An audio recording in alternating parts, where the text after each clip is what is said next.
So I wanted to do a quick recap on Pythagoras' theorem, which relates to right angle triangles, and it says that the hypotenuse, which is the side that's opposite the right angle, is equal, the hypotenuse squared is equal to the other two sides squared and added together.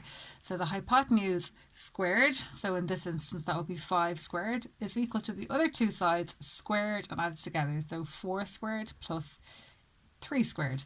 So let's just see if this is correct. Well, 5 squared is 25, 4 squared is 16, 3 squared is 9, and we get 25 is equal to 25. So we've shown that for this triangle at least, it's correct.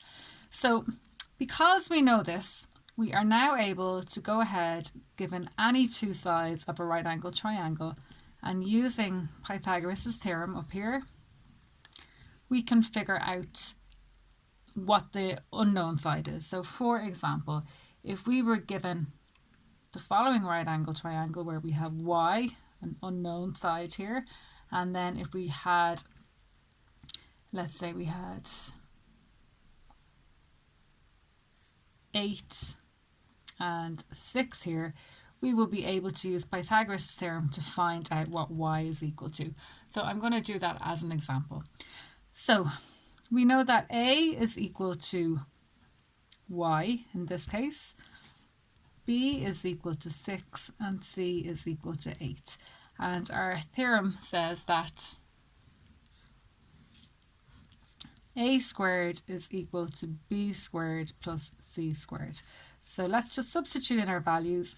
So y squared is equal to B squared, which is 6, plus C squared, which is 8. So that means that y squared is equal to 36 plus 64. 6 squared is 36, 8 squared is 64. So y squared is equal to 100. So to find y, we remove the square root, get the square root of both, the square root of 100.